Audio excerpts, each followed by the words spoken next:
For today's mission report, we will be heading to a new threshold entirely.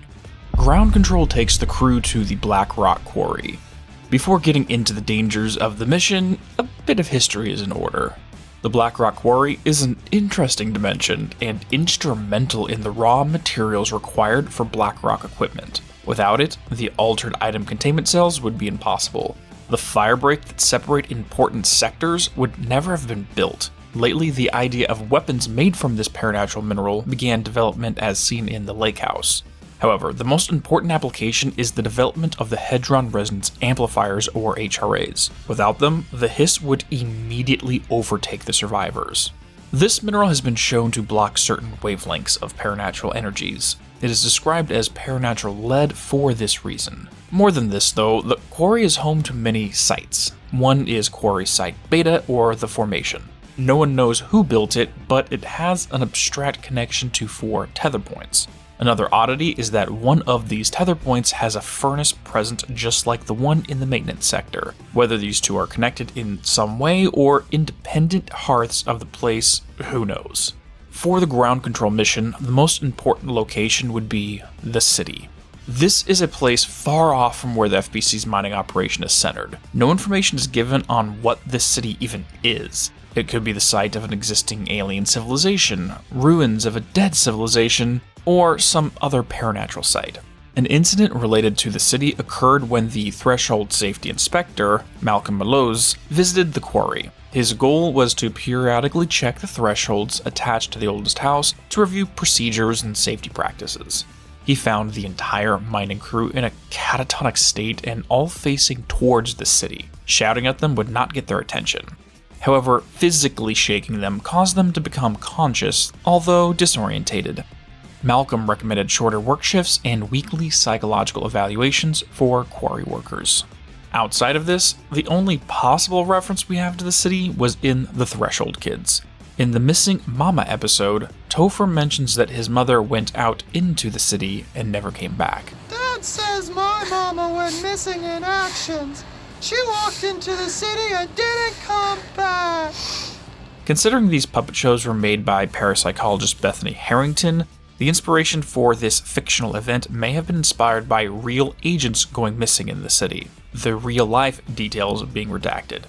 On a side note, Bethany appears to still be alive and kicking, and aided Jerry in his latest puppet shows for Firebreak.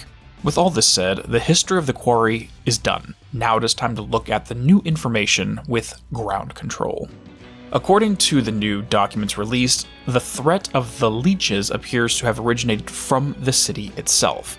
In a document called Relationship Between Leeches and the City, it is revealed that this paranatural entity's biology is wholly dependent on the Black Rock. By consuming the mineral, it perpetuates its life cycle. During the digestive process, Black Rock is converted into a white powder and, in some cases, a solidified pearl of this powder. The electromagnetism given off by this byproduct causes cellular damage akin to radiation. Once affected, the subject is said to have the glow. During the research on these creatures, it appears Dr. Underhill worked on dissecting the leeches. The results of her findings were not fully released other than the aforementioned information. After running out of food in the city, they migrated away to a fresh source of Black Rock. Unfortunately, this led them to the quarry, manned by the FBC. This explains one of the questions about the mysterious city. Before, we did not know why there were deaths and injuries to rangers who traveled there. Now we know the leeches had already consumed the vast majority of Black Rock and created a radioactive hotspot in the ruins. Any visitors would immediately begin suffering cellular damage to the point where many never returned, and those that did likely had an impaired lifespan. As the Bureau normally does, details were redacted about the incidents. Any evidence of an alien civilization physically living in the city before the whole place became a radioactive dead zone is unsubstantiated based upon the information we are given. However, it is possible. The only thing it did not answer is what caused the quarry workers to become temporarily frozen and face the city. Based upon official records, the radioactive pearl left by the leeches do not have this power. Could it have been a remnant of the aforementioned alien group, an entity calling out for help, or some other phenomenon that we will likely never know? Regardless, the city is an example of what will happen to the quarry if the leeches are not kept in check.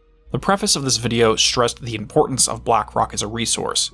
If it is all consumed, then HRA production will stop. Containment cells are impossible to replicate. Black Rock munitions will eventually run out. Without HRAs, everyone dies due to the hiss. Without containment cells, the altered items run havoc, leading to more death. Without Black Rock, the furnace can't be kept in check. The leeches pose an existential threat to the FBC survivors.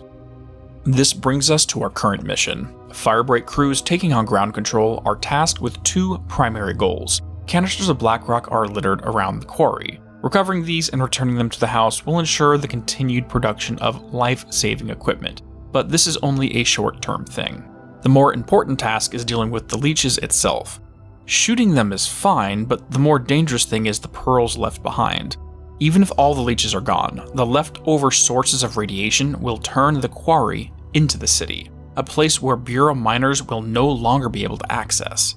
So the Bureau decided on a plan that is as questionable as it is effective in the short term. The Firebreak crew gathers up all the pearls, loads them into a container, then shoots them into space. This implies that they never figured out how to eradicate the electromagnetic waves from the material. Instead, sending them to space is the second best thing. The downside of this is there is no confirmation of what the long-term effects of this would be. Hank mentions that some lady in lab coat told him this is perfectly safe. But if the entire atmosphere of the Black Rock Quarry is filled with radioactive material, what are the long-term consequences? Will the entire threshold become unlivable for different reasons? And even if these payloads do not stay in the atmosphere and go somewhere else, where are they going? What harm can we be causing to something out there without realizing it? Again, we see an example of the Bureau using single-step logic rather than looking ahead. But for the short term at least, it does work to keep the Black Rock production moving forward. Long-term issues is tomorrow's problem. With this, the mission report on ground control is wrapped up. See you next time. Thank you all for watching. If you enjoyed, please drop a like and subscribe to receive updates on future uploads. If you would like to help support the channel, a Patreon has been set up and the link is in the description below. Have a great day and peace be with you all.